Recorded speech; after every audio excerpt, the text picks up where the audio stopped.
Hi friends, welcome to our channel. Double iSmart Shankar movie censor talk అయితే వచ్చేసింది భయ్య. ఇక సెన్సార్ వాళ్ళు అనమాట యూవీ సర్టిఫికేట్ కూడా ఇచ్చేశారు. అదే కాకుండా ఈ మూవీ రన్ టైం వచ్చి 2 hours 42 minutes భయ్య. అంటే చూసుకోండి, చాలా పెద్ద మూవీయే.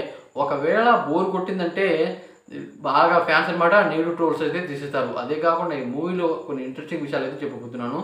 ఈ మూవీకి అనమాట కొన్ని సాంగ్స్ అలాగే బూతులు గట్టిగా ఉండడం కారణంగా అనమాట ఈ మూవీని 18+ ఉన్న వాళ్ళే చూడాలి. 18 దాటిన వాళ్ళు తక్కువ ఉన్న వాళ్ళ మీద చూడకూడదు అనేది ఒక సర్టిఫికేట్ అయితే ఇచ్చారు. అదే కాకుండా భయ్య ఈ మూవీలో మనకి స్టోరీ ఏంటంటే, ఇప్పుడు దాకా మనం చూసిన అన్ని సినిమాల్లో ట్విస్ట్ అంటే పోగిరి మూవీయే. అంటే మనకి మహేష్ బాబు పోలీస్ గెటప్లో క్లైమాక్స్లో రావటం, అది ఎవరు ఊహించుకొని క్లైమాక్స్ అనమాట.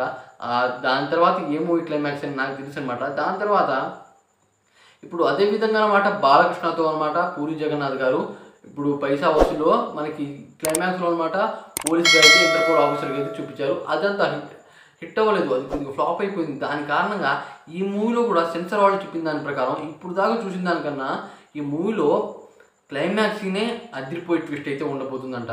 ఇక మనం ఎవరు ఊహించిన రీతిలో అయితే ఉండబోతుంది క్లైమాక్స్ సీన్ అనమాట. ఇక ఈ మూవీలో సాంగ్స్ కొద్దిగా డిసప్పాయింట్ చేసేపోయా. సాంగ్స్ అనమాట కొద్దిగా బాగలేవని చెప్పారు. అదే కాకుండా సాంగ్ ఇంకా బెటర్గా చేసి ఉంటే ఇంకా బాగుండేది అని చెప్పారు. అదే ఈ మూవీలో ఒక బ్రెయిన్ ట్రాన్స్మిటర్ అని మనకి ట్రైలర్ అయితే చూపించారు. ట్రైలర్లోనే చాలా మటుకు అయితే మన మూవీ స్టోరీ గురించి చూపించారు. అదే ఫస్ట్ పార్ట్లో కూడా అదే, అంటే ఫస్ట్ పార్ట్లో చనిపోయిన అతన్ని పెట్టారు మనకి రాంపోతినేని గారికి. అలాగే ఈ మూవీలో అనమాట బ్రతికున్న వాళ్ళదైతే పెడుతున్నారని మనకైతే ట్రైలర్ చూపించారు. అదే విధంగా కాన్సెప్ట్ అనమాట ఇప్పుడు మూవీలో కూడా ఉంది. ఇక విషయానికి వస్తే అనమాట అలాగా చేస్తే ఒకవేళ బోర్ కడితే మూవీలో ఫస్ట్ హాఫ్ కొద్దిగా బోర్ కొట్టిస్తుందంట, కానీ సెకండ్ హాఫ్ చాలా బాగుంటుందని చెప్పారు భయ్య. సెకండ్ హాఫ్ ట్విస్టే అద్దెపోయేలా ఉండబోతుంది.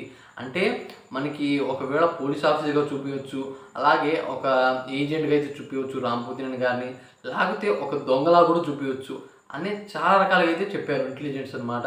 అదే రకంగా ఈ ట్విస్ట్ కోసం అనమాట మూవీకి పోవచ్చు అని కూడా చెప్పారు. ఒకవేళ ఈ మూవీ లాగ్ అనిపించిందంటే ఫ్లాప్ అయిపోతుందని పక్కాగా అయితే చెప్పారు భయ్య. కానీ సెన్సార్ వాళ్ళు చెప్పిన దాని ప్రకారం ట్విస్ట్ అయితే క్లైమాక్స్లో చాలా బాగుంటుందని చెప్పారు. ఇక ఈ మూవీ మనకి తొందరలోనే వస్తుంది.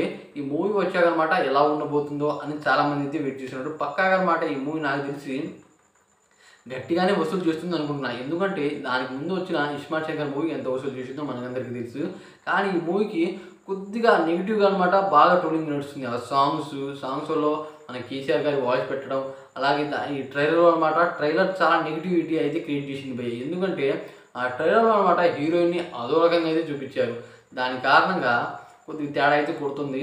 కానీ ఈ మూవీ బాగుంటుందని నేనైతే అనుకున్నా. ఈ మూవీ గురించి మీరేమనుకున్నారో, అలాగే ఈ రివ్యూ చూశాక మీరేమనుకున్నారో కామెంట్ చేయండి ఫ్రెండ్స్.